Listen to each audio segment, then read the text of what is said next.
Assalamualaikum warahmatullahi wabarakatuh. Perkenalkan, kami dari kelompok 4 akan mempresentasikan mengenai salah seorang mompreneur sebagai pelaku UMKM yang ada di Jakarta. Mompreneur yang akan kelompok kami bahas yaitu Bakul Usi, yaitu warteg modern dari salah satu artis Indonesia yaitu Ussy Sulistyawati. Pemateri pertama akan disampaikan oleh saya sendiri yaitu Norma. Materi selanjutnya akan disambung oleh Rita Sugiyarti, dan yang terakhir akan disampaikan oleh Saudara Nurhayati. Yang pertama, narasumber yang kami ambil ini bergerak di sektor kuliner, khususnya masakan Sunda. Menu yang ditonjolkan di sini ada nasi liwet, cumai lombok ijo, daging kecombrang, paru rujak, dan yang lain yang jarang orang-orang temui di restoran Sunda lainnya. Harga per porsinya pun sangat terjangkau, dimulai dari harga 5.000 sampai dengan 35.000. Yang kedua, faktor pendorong apa yang membuat terjun untuk berwirausaha.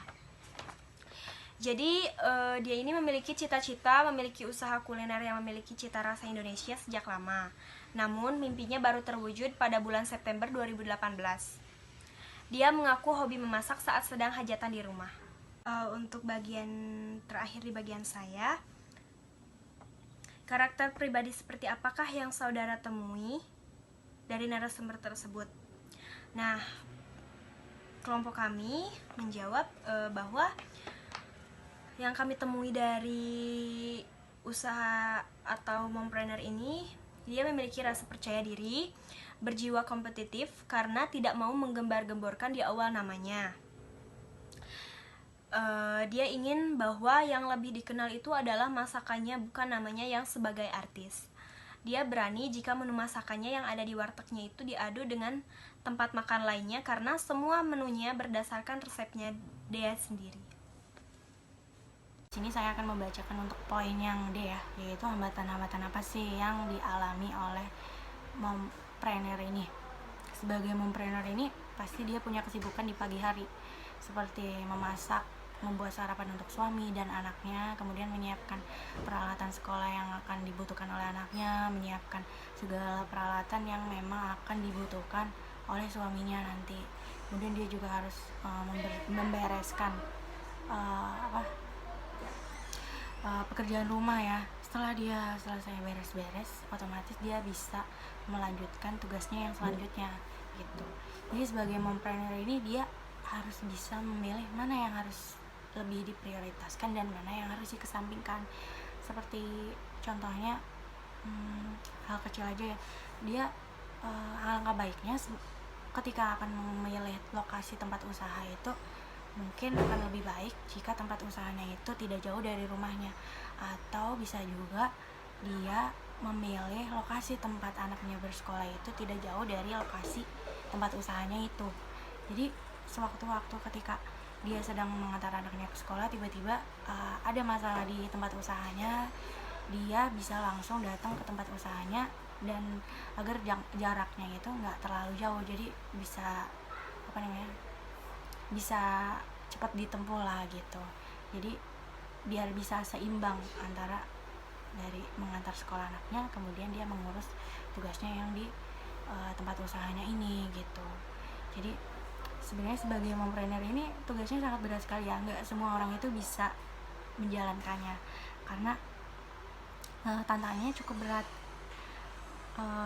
Kadang mungkin ada saatnya dia merasa ingin menyerah, lebih baik menjadi seorang ibu rumah tangga aja gitu, karena alasannya keluarganya lah yang paling penting.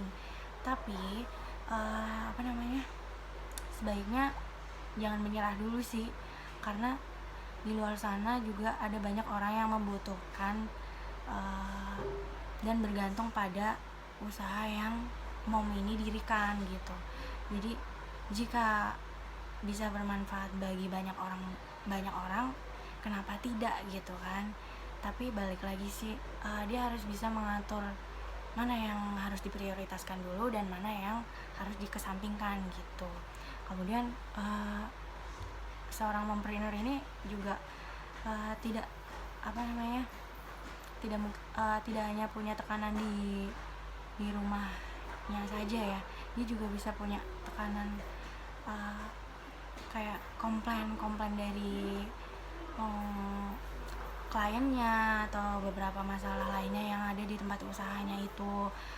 Kadang dia juga pasti akan merasa stres karena dari situlah seorang ibu harus bangkit.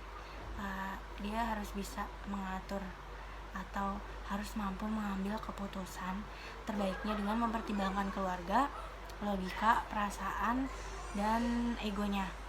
Terkadang keputusan yang diambilnya ini secara manusiawi juga akan mendatangkan hal yang positif gitu.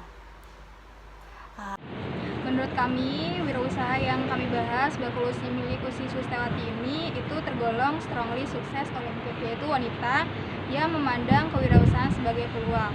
Nah, yang udah dijelasin sebelumnya bahwa kalau misalkan Usi sendiri memang awalnya itu cuma sebatas hobi masak hajatan gitu. Nah, jadi melihat hobinya ini bisa menjadi peluang buat bisnis. Nah, jadi Usi ini tuh ada pikiran tuh, ada cita-cita untuk membuka yang namanya bisnis kuliner. Nah, jadi dengan tekad yang kuat, alhamdulillah terwujudlah bisnis kuliner ini dengan nama